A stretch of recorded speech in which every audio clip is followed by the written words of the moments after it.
여러분, 한 주간 잘 지내셨나요? 건강 잘 지키고 있죠? 지난주에는 경찰의 일탈, 즉 경찰 권한 남용과 부패, 경찰 조직의 냉소주의 문제에 대해 알아보았습니다.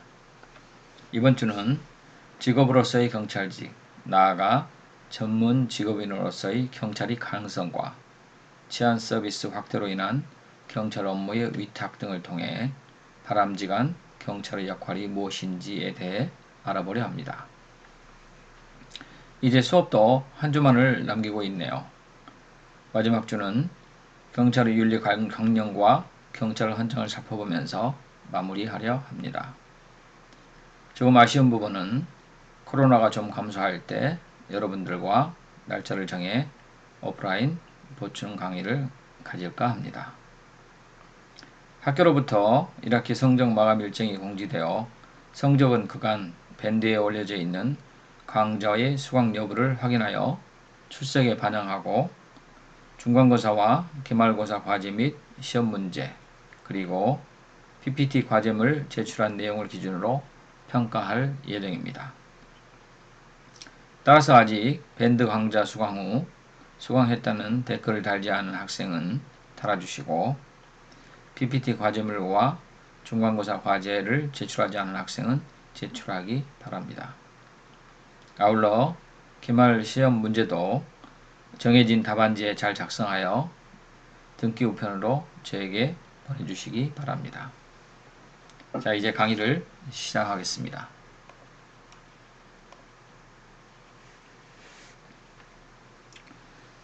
여러분이 이제까지 배운 대로 현대 민주주의 국가의 성립은 서양에서 시작되었습니다.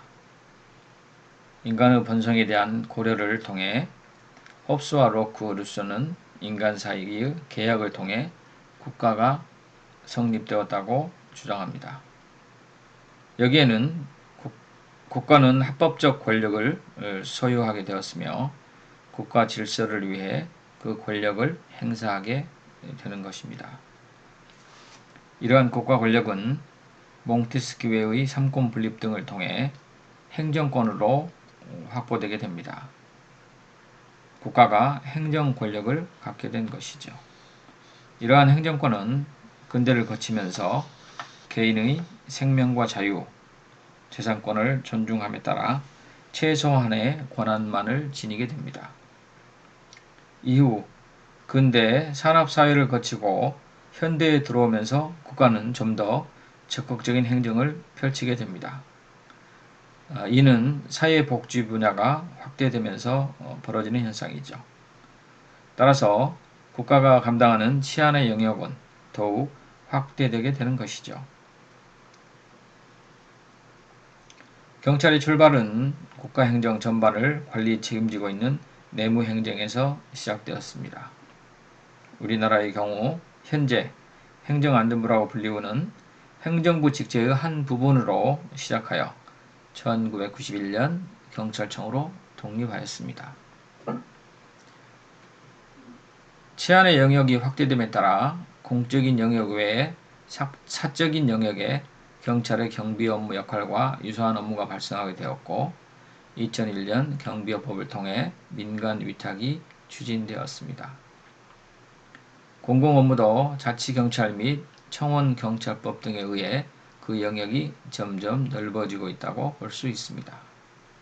오늘 우리가 알아보아야 할 내용은 치안 영역의 확대에 따른 사적 영역과의 관계 그리고 더욱 고도화되는 경찰 영역의 전문 직업화 문제를 검토할 것입니다. 치안 영역이 확대됨에 따라 공적 영역은 경찰법과 제주도 자치법 그리고 청원경찰법에 규정되어 있습니다.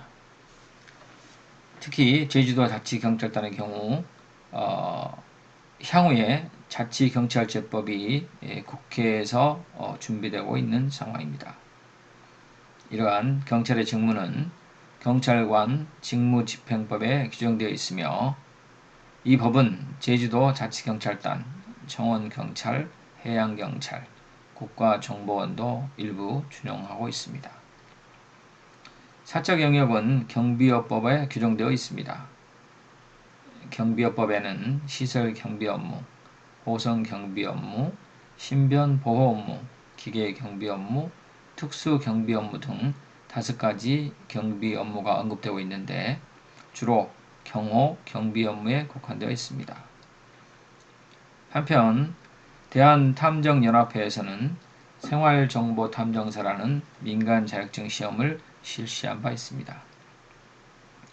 외국에 있는 것처럼 탐정법은 아니지만 지난 국회에서 신용정보법의 탐정금지 조항을 개정하여 8월 5일부터는 탐정사 활동이 가능해진 걸로 보여집니다. 앞으로는 민간 영역은 점점 확대되고 다양화될 경향이 많다고 보여집니다. 그럼 행정에서 치안의 의미를 어떻게 봐야 되는지 알아보도록 하겠습니다. 치안은 권력기관의 법 집행을 통한 공동체의 질서와의 조화를 유지하는 것이며 현재 공급자는 경찰이고 수요자는 시민입니다. 즉 국가에 의해 고용된 치안 공무원, 경찰에 의해서 행해지는 공공 서비스와 국가적 사무를 시민을 위해 행하는 서비스라고 할 것입니다. 이러한 경찰 공무원의 서비스는 경찰법 제24조와 경찰관 직무집행법 제2조에 규정되어 있습니다. 이를 살펴보면 다음과 같습니다. 첫째, 국민의 생명, 신체 및 재산의 보호. 다음으로 범죄의 예방, 진압 및 수사, 범죄 피해자의 보호. 세 번째로 경비, 주요 인사 경호 및 대간첩, 대테러 작전 수행. 네 번째로 치안 정보의 수집 작성 및 배포. 다섯 번째로 교통 단속과 교통위해의 방지. 여섯 번째로 외국 정보기관 및 국제기구와의 국제협력. 마지막으로 그 밖에 공공의 안전과 질서 유지를 서비스로 하고 있는 것입니다.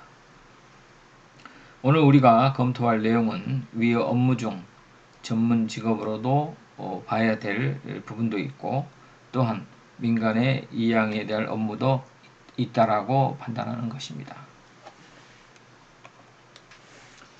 경찰의 전문 직업화 논의는 다음과 같이 경찰의 기본적 역할 3가지에서 시작한다고 봅니다. 고유 업무라고 할 이 3가지는 첫째, 질서 유지 기능입니다.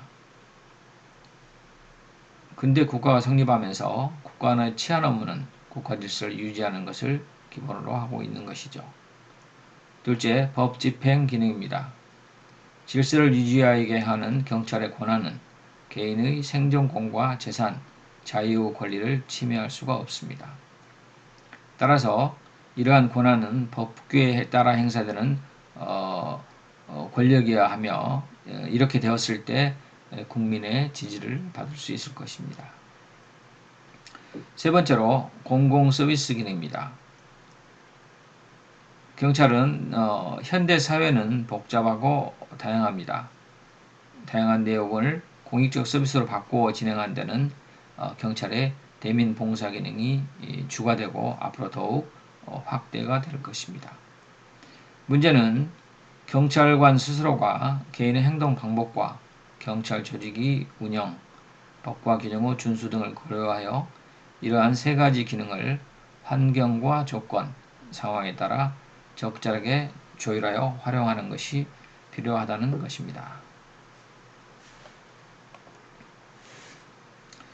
경찰의 3가지 역할, 질서유지, 법집행, 공공서비스에 준하여 바람직한 경찰의 역할을 클라이니히를 통해서 알아보겠습니다. 클라이니히는 경찰의 역할을 5가지 모델로 구분하고 있습니다. 첫째가 전통적인 모델인 범죄와 맞서 싸우는 자 모델입니다.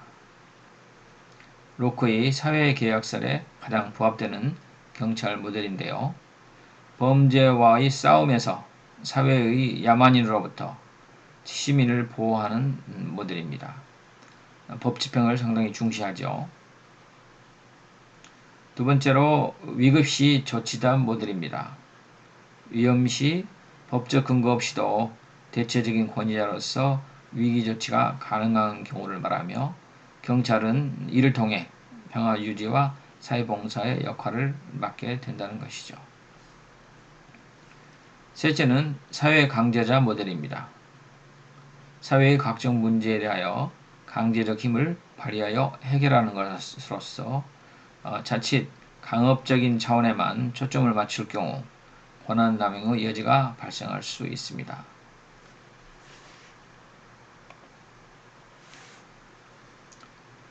이어서 넷째는 사회의 평화 유지자 모델입니다. 경찰은 사회 평화를 교란하는 일체의 행위, 즉 범죄 질서 문란 행위를 사전 또는 사후에 개입하여 평화를 유지한다는 것입니다. 마지막으로 치안 서비스 제공자 모델입니다. 범죄의 예방과 진압은 물론 비권력적 대민 서비스를 제공함으로써 사회적 갈등을 사전에 해결하거나 갈등의 개연성을 최소화하는 것이 말합니다. 즉, 경찰 가용된 범위 안에서 시민의 사회생활의 질을 향상시킬 수 있는 치안 서비스를 제공하는 것을 말합니다.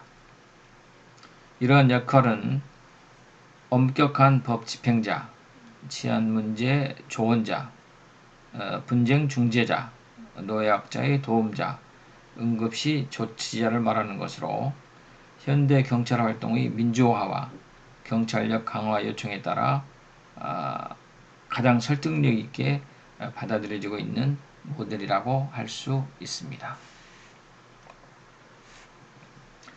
이제 경찰의 역할 모델에 대한 이해를 통해 과연 치안 서비스의 민관 위탁은 어디까지 가능할 것인가에 대해 알아보겠습니다. 공적 분야의 민관 위탁은 대통령령인 행정권한 위임 및 위탁에 관한 규정 제2조 3항에 근거하고 있습니다. 이에 따르면 민간 위탁이란 법률에 규정된 행정기관의 사무 중 일부를 지방자치단체가 아닌 법인단체 또는 그 기관이나 개인에게 맡겨 그의 명의로 그의 책임하에 행사하도록 하는 것을 말합니다. 이러한 치안 업무의 민간 위탁 제공의 이유는 다음과 같습니다. 첫째, 공공부문이 지나치게 팽창함으로써 재정적 압박을 극복하기 위해 민간 위탁을 시행하려 한다는 것입니다. 둘째, 경찰력이 강화되고 형사정책이 무겁게 중형화됨으로써 단순 보안 업무는 민간업체의 권한을 이양하자는 것입니다. 그러니까 경찰은 더 중요한 일을 해야 된다는 것이죠. 셋째, 일반 민원 형태의 치안 업무의 경우 수익자 부담 원칙을 적용하여 민간에 위임하는 것이 적절하다고 보는 것입니다. 이 수익자 부담의 원칙은 모든 법적 행정적 처리에서 상당히 중요한 기준이 되고 있는데요. 본인이 이익을 본 만큼 그만큼 대가를 지불해야 된다는 그런 의미입니다. 치안 서비스를 민간에 위탁할 경우 찬성론자들과 반대론자들의 장단점을 살펴보면 다음과 같습니다. 민간 위탁 시 장점은 서비스의 생산 비용이 감소하고 서비스의 질을 향상한다는 것입니다. 이는 현장에서 맞춤형 서비스를 제공한다는 의미죠. 정부에서 제공하지 못하는 서비스의 원활한 제공도 가능하다. 그리고 행정 서비스의 비교 기준을 제공할 수 있다. 그 다음에 민간 경비는 국가 치안 한계에 보충 역할을 하면서 도움을 준다. 이런 부분이 장점으로 부각되고 있습니다. 민간 위탁 시 단점은 서비스 공급 비용이 의외로 증가할 수 있다. 이런 부분이고요. 따라서 서비스 질이 저하될 수 있거나 또 이로 인한 치안 서비스 불균등 분배 문제가 발생할 우려가 있다. 이런 겁니다. 결국은 정부의 책임성이 결여된 거 아니냐. 또한 정부와 민간단체 간 서로 연결고리, 부정부패 연결고리가 나타날 우려가 있다. 이런 점들이 단점으로 부각되고 있습니다. 민간의 위탁인 경우는 이렇게 무엇보다도 행정 서비스 즐거워하려나요? 공공 서비스, 즉 경찰 서비스의 비교 기준이 생긴다는 점에서 의미가 있다 할 것입니다.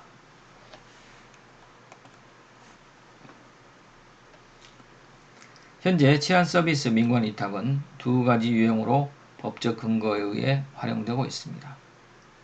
첫 번째로는 청원경찰법인데요. 이에 따르면 청원경찰은 국가기관 또는 공공단체와 그 관리 아래 있는 중요시설 또는 사업장, 국내 주재 외국기관, 기타 주요 시설 또는 장소 등의 경영자가 소요 비용을 부담할 것을 조건으로 관할 지방경찰청장에게 경찰의 배치를 신청한다는 것입니다.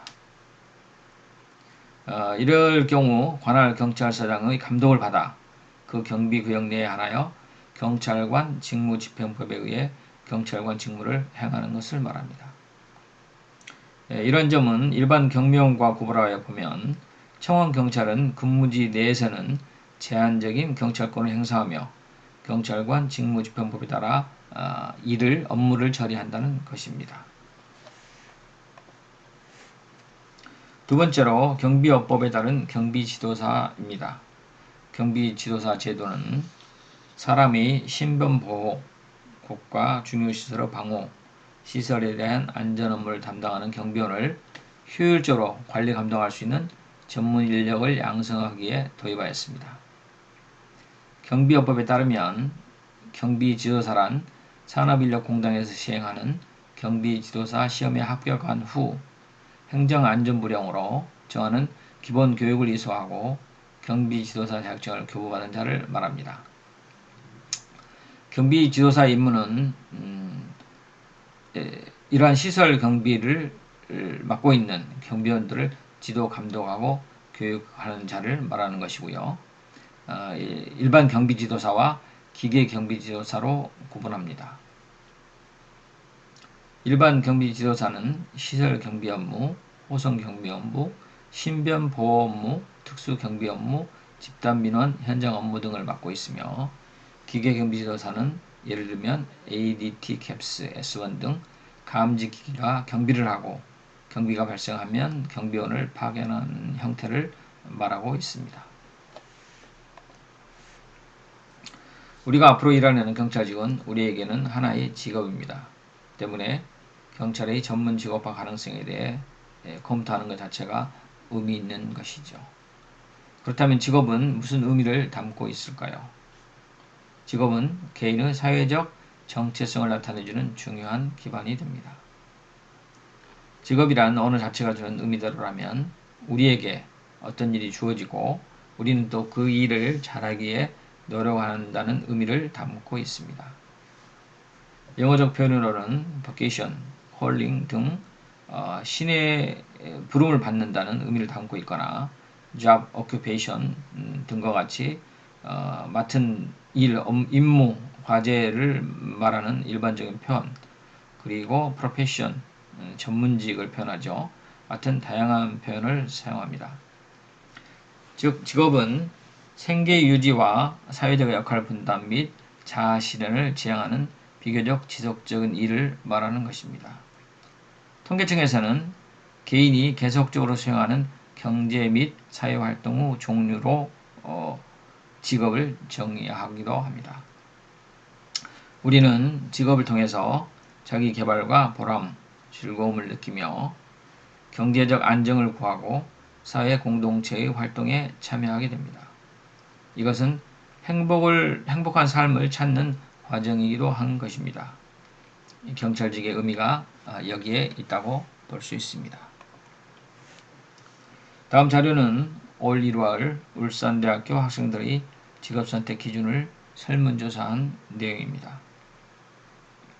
직업선택 시 가장 중요한 가치 기준으로 직업 안정성을 32.1%, 즉 10,000명이 넘는 학생들 중 3분의 1 정도의 학생이 선택했습니다.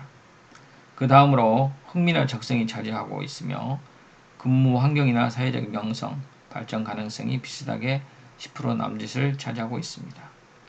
특이한 것은 경제적 문제인 소득은 6.7%로 생각보다 높은 비중이 아니라는 것입니다. 요즘 젊은이들이 이렇게 사고를 볼 수 있는 것도 같습니다. 더구나 사회적 기여 항목은 0.8%로 거의 미미합니다. 이런 점은 경찰직을 희망하고 있는 여러분들과는 좀 차이가 나지 않나 싶습니다. 왜냐하면 경찰직은 기본적으로 시민을 위한 활동을 포함하고 있으며 점차로 대민 서비스가 강조되고 있기 때문입니다. 모든 직업인은 직장이라는 조직 생활을 하기에 직업인으로서의 윤리적 자세가 필요합니다. 일반적으로 직업적 양심과 연대의식, 업무 처리를 위한 전문적인 기술과 지식, 그리고 사람들과의 관계를 위한 인간애가 필요한 것이죠. 먼저 직업인은 직업적 양심을 갖고 생활합니다. 이것은 경찰인이 아니더라도 직장인의 기본적인 태도입니다. 성실성, 책임감, 명예감, 긍지와 자부심, 합리적 정신, 전직으로서의 사명감 등이 요구됩니다. 공존과 공익의식을 통해서 연대의식을 함양하고 직업에 맞는 기술과 지식을 쌓으며 동료나 고객들에 대한 사랑의 마음 자세가 필요한 것이죠. 경찰직에 대한 선택 동기를 이성용 교수는 세 가지로 구분하고 있습니다. 젊은이들에게 경찰직은 안정성과 활동성, 그리고 사회기여라는 현실적인 면과 이상적인 면을 충족시키고 있다고 보는 것이죠. 첫째, 기능적 동기로 직업의 안정성을 들고 있는데요. 공직으로서의 경찰직은 금전적 측면이나 신분 보장적 측면에서 비교적 안정된 생활을 보장받을 수 있다고 봅니다. 앞서 울산대 학생들이 직업 선택 기준으로 삼았던 바로 그 안정성을 확보하는 것이네요. 두 번째로 내용적 동기로 직업의 다원성을 들고 있습니다. 경찰직은 직업상 일상에서 많은 사람들과 접촉함으로써 통상의 직업보다 모험심을 자극하고 활동적인 특성을 가져 젊은이들의 진취적 성향과 맞을 수 있다고 보는 것이죠. 셋째, 이상적 동기로 정의와 봉사를 들고 있습니다.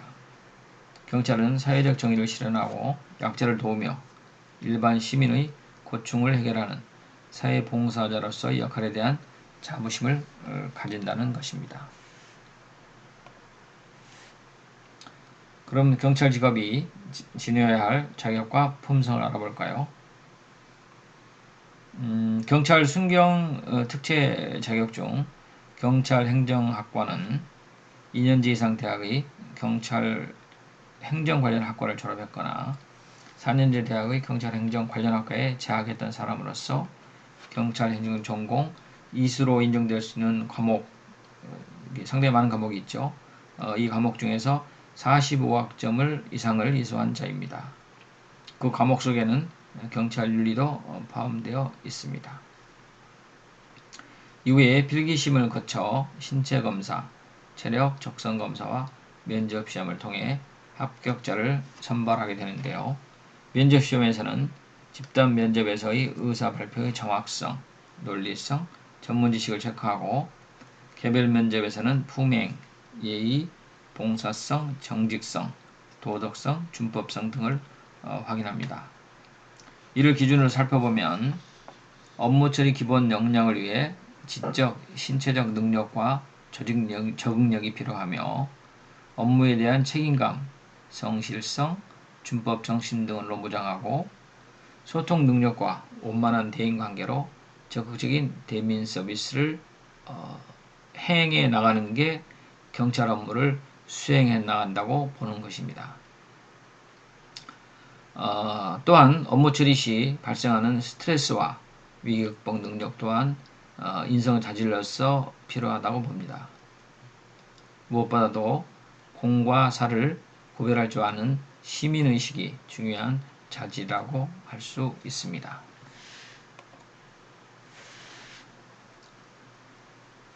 직업으로서의 경찰직을 위해 경찰직 선택 기준이나 경찰인으로서의 자세와 태도를 살펴보았지만 현대사회의 복잡성과 범죄의 양상 변화 등은 경찰의 대처 능력 또한 고도화를 요구하고 있습니다.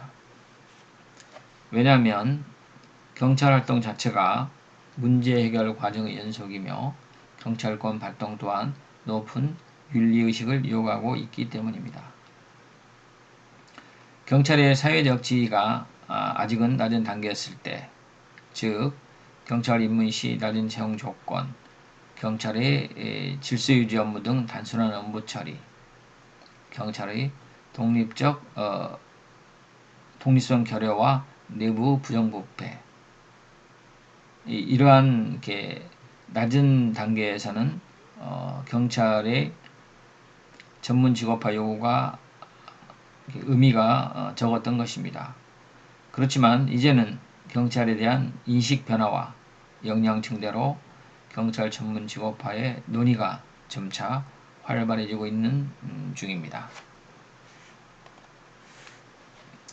경찰의 전문 직업화로 인한 장단점을 살펴보면 다음과 같습니다. 장점으로는 전통적인 전문직 기준으로 볼 때 당연히 경찰 위상이 제고되며 따라서 시민들의 시각도 긍정적으로 바뀜에 따라 경찰 조직에 훌륭한 인적 자원이 유입된다고 봅니다. 따라서 경찰 서비스의 질도 개선되며 경찰의 내부적 일탈도 줄어드는 효과를 지니게 됨으로써 경찰 효용성을 높이는 효과를 가져올 수 있다는 점입니다. 전문 직업화의 단점으로 부각되는 것은 전문직만이 가지는 직업적 부권주의로 인한 수혜자인 시민의 의사와 무관하게 바람직스러운 서비스의 제공에 대한 기준을 스스로 결정하는 잘못을 범하기 쉽다는 것과 그들이 전문가로서 자신들의 특별함에 매몰되어 편협함에 빠질 수 있다는 점, 전문 직업화군이 가지는 장기간의 교육과 비용은 사회적으로 하위계층에 속하는 구성원들의 기회를 박탈함으로써 결국 그들에게 불이익을 주는 차별을 야기시킬 수 있다는 점 등이 될 수가 있습니다. 경찰직을 전문화한다면 과연 전문직의 특징은 무엇인지 알아봐야 할 텐데요. 클라이니는 고전적 전문직의 특징을 7가지로 말하고 있습니다. 가장 중요한 것은 공동체로부터 권위를 인정받는 것입니다. 즉, 사회적 사명이나 역할에 관해 사회 공동체가 의견일치를 보여줄 때 전문직종으로 최종 인정되는 것을 말하는 것이죠. 이런 점에서 경찰은 에 대한 사회 인식은 많이 좋아지고 있다고 봐집니다. 두 번째로 전문직은 공공 서비스를 제공한다는 것입니다. 즉, 사회적으로 공적 기능을 수행하는 가치 있는 공공 서비스를 제공한다는 건데요. 경찰 또한 이런 점에서 공공 서비스를 제공한다고 볼 수 있습니다. 세 번째는 특수한 지식과 전문 기술을 제공하는가의 여부입니다. 즉, 전문가만이 제공할 수 있는 학습 과정을 거친 정교한 지식과 기술을 제공하고 있는가 여부를 말하는 것인데요. 경찰의 경우도 상당 부분 전문성을 확보하고 있다. 전문적인 기술이 필요하다 이렇게 볼 수 있습니다. 네 번째는 고등교육을 이수했는가의 여부입니다. 즉, 대학 이상의 교육을 이수했는가를 말하는 거죠. 지금 순경 시험에서 공채 시험에서 90% 이상이 대학 졸업자인 걸 보면 이 부분도 어느 정도 극복하고 있다고 봐집니다. 다섯 번째는 전문직이 자율과 재량적 권위를 지니고 있는가 여부입니다. 즉, 서비스 제공 원칙과 관련하여 광범위한 재량적 권위가 부여되어 있는가의 문제입니다. 이 문제는 좀 이렇게 경찰이 관료제 조직임으로 해서 나타나는 문제점과 관련되어 있기 때문에 이후에 다시 한번 살펴보도록 하겠습니다. 여섯 번째는 제도화된 자기 규제를 가지고 있는가의 문제입니다. 즉, 서비스 품질 보장을 위해 스스로 기준을 만들어서 통제하고 있는가를 말하는 것이죠. 경찰의 경우 이 부분도 윤리 강령이나 경찰 헌장을 통해 어느 정도 극복하고 있다고 보아집니다. 일곱 번째는 윤리 강령의 유무입니다. 이것은 개개인의 공무수행 방법과 사생활의 행위, 태도 등을 제정하여 문서화시키고 있는가를 말하는 것인데요. 경찰도 윤리 강령과 경찰 헌장이 있습니다. 이번에는 일반적으로 언급되고 있는 전문직의 특징을 알아봅니다.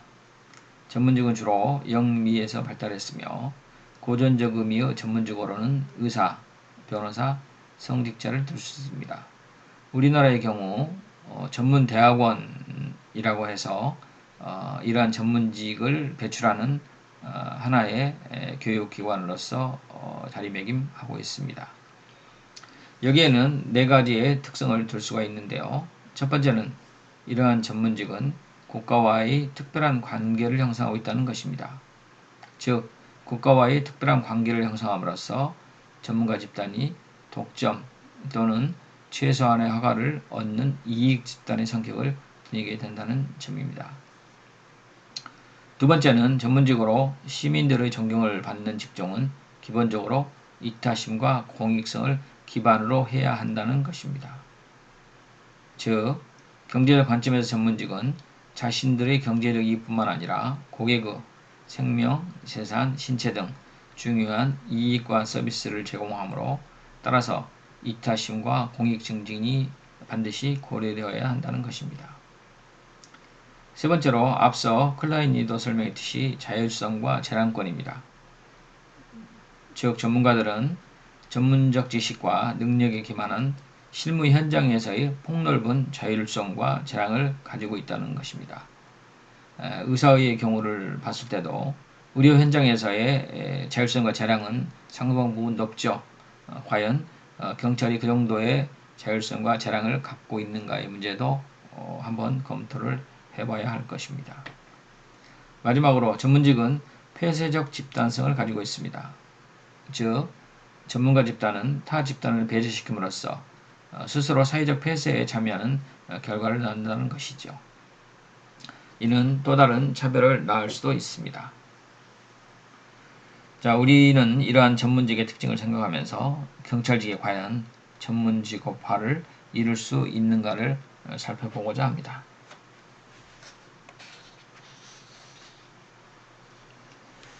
경찰직이 전문직업화가 된다면 그 방향은 다음과 같아야 할 것입니다. 먼저 업무의 전문화가 이루어져야 할 것입니다.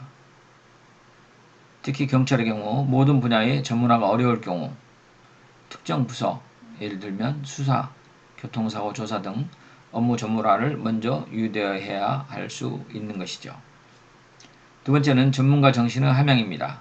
이는 전문 직업화에 걸맞는 전문가의 태도, 즉 서비스 종목에 대한 헌신, 공익성, 윤리의식 등을 갖추는 것을 말합니다. 세 번째는 경찰 조직의 관리적 성향을 극복해야 할 것입니다. 즉 경찰의 관료제적 폐해, 형식주의, 무사한 일주의, 책임회피, 법규 만능, 불친절, 서면제일주의 등을 극복하는 비판적인 사고를 갖추고 제도적인 보완을 해야 할 것입니다. 네 번째는 시민의 인정이 중요할 것입니다. 이를 위하여 경찰은 전문화에 필요한 자격의 증명, 지속적인 교육, 제도화된 자기 통제, 자율과 재량의 확대 이런 것들을 지속적으로 실천함으로써 시민들의 인식을 제고하는 노력을 해야 할 것입니다. 자, 그럼 경찰의 전문 직업화 가능성은 어떨까요? 조초록 교수의 견해에 따르면 자율과 재량에 대한 한계를 제외하고는 공공서비스의 제공, 윤리 강령 제정, 특수한 지식과 숙달된 능력, 고등교육, 제도화된 자기통제 등에서 어느 정도 수준에 달하는 것으로 보입니다. 이를 항목별로 살펴보면 다음과 같습니다. 첫째, 공공서비스 제공과 윤리 강령 제정입니다. 현재 경찰은 공공 서비스를 제공하고 윤리 강령을 제정하여 실천하고 있습니다. 그런 점에서 어느 정도 이 부분은 극복이 되고 있는 것 같습니다. 둘째, 특수한 지식과 숙달된 능력 부분입니다. 전반적인 경찰 분야를 전체는 아니지만 수사, 형사, 교통, 감시 분야 및 법 집행 시 개인 기본권을 보장하기 위한 실처법과 절차법에 대한 세부 지식들에 대한 습득 등이 필요할 것이며 경찰은 이런 분야에 대해서는 어느 정도 실현하고 있다고 볼 수 있습니다. 셋째, 고등교육 부분입니다. 경찰관은 학력 제한이 없으나 채용 과정에서 대학 졸업자가 2016년을 기준으로 90% 이상을 차지하므로 이 또한 실현 가능하다고 판단됩니다.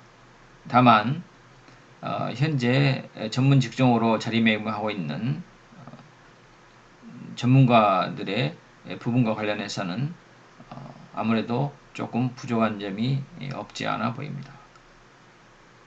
넷째, 자율과 재량 부분입니다. 경찰 업무는 법과 규칙에 따라야 하므로 자율과 재량은 최소한 행사되어야 하는 경향을 갖습니다. 따라서 경찰직의 성격과 관리자의 특성을 감안한 일정 부분 과감한 권한이임과 신뢰가 필요하다고 볼 수도 있습니다. 이 부분은 경찰직이 앞으로 좀 더 신경 쓰고 준비해야 될 부분으로 보여집니다. 다섯 번째, 제도화된 자기통제 부분입니다. 경찰은 감독과 법령에 의한 외부 통제가 일반적인데요. 이는 자기통제의 한계를 감안할 때 오히려 강점이 있다고 할 수 있습니다. 다만 그동안 경찰이 보여준 경찰 일탈을 극복하려는 자기 노력에 대해서 얼마만큼 더 개선이 필요한지에 대한 여부는 스스로 좀 극복해야 될 문제로 보여집니다.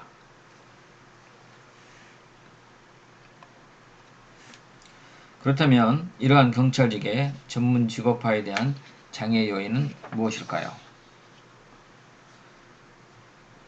이와 관련된 사항은 앞서 전문직의 특징에서도 일부 소개된 바 있습니다.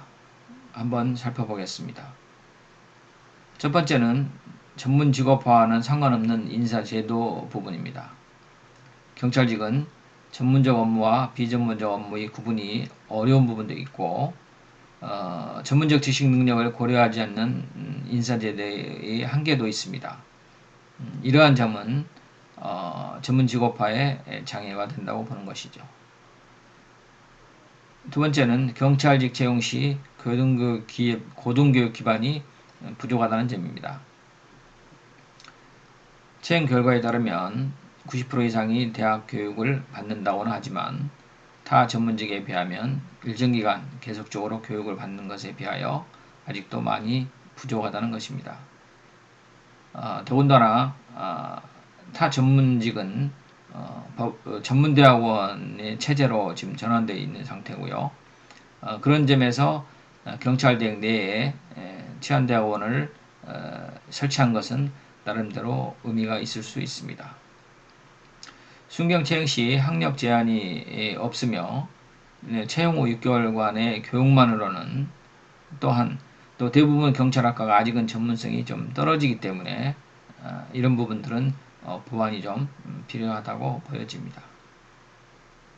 세 번째는 자율과 재량의 결여입니다. 경찰직은 업무 수행 시 법규에 따르거나 유계적 조직 구조의 감독을 받으므로 자율과 재량성이 부족한 게 현실입니다. 이를 극복하기 위한 제도 장치나 리더의 적극적인 정책이 필요하다고 봅니다. 네 번째부터 여섯 번째, 전문 직업적 부권주의와 소외, 차별은 전문가 집단이기 때문에 발생할 수밖에 없는 기존의 단점들입니다.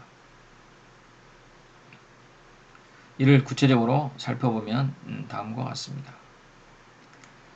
전문 지식과 기술을 적용한 서비스 기준을 자의적으로 결정하려는 유혹을 받는 것은 전문 직업적 부권주의고요.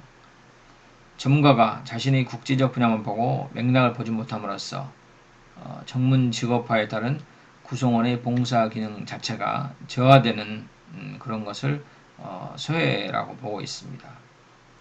또한 전문직으로 자리매김됨에 따른 경찰직의 접근, 입사랄지 승진이랄지 다른 그 계층에서 접근이 어렵다는 점도 또한 문제점으로 부각될 것입니다.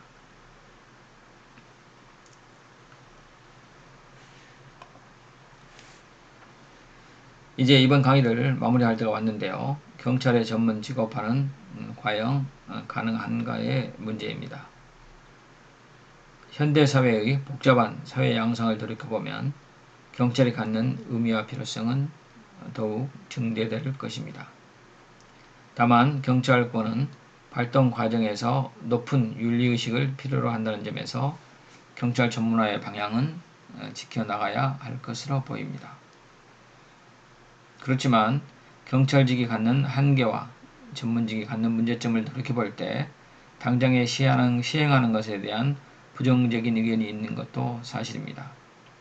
이는 그동안 경찰이 보여준 집단 이기주의와 권한 남용 등 일탈 때문에 발생할 수 있는 사회의 믿음이 부족하기 때문이기도 합니다. 따라서 경찰 조직 전반적인 전문 직업화 가능성은 어려울 수 있지만 경찰 업무 성격에 따라 일부 부서에 전문직으로서의 지위를 부여한다는 것은 가능하리라 생각합니다. 예를 들면 범죄 수사, 테러 대응, 감식 분야, 교통사고 조사 등입니다.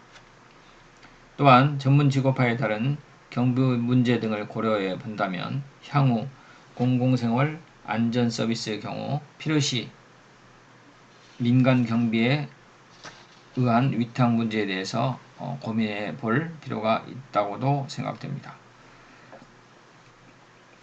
어떻습니까? 여러분들은 경찰직의 전문 직업화를 어떻게 보고 있는지요? 혹 면접에서 면접관이 물어본다면 잘 대답할 수 있어야겠죠. 이제 다음 주 마지막 강의를 남겨두고 있네요. 다음 주에는 여러분들이 경찰이 되었다면 숙독해야 할 경찰 윤리 강령과 경찰 헌장을 살펴볼까 합니다. 마지막까지 건강 유의하고 과제도 잘 마무리하기 바랍니다. 그럼 다음 주에 만나요.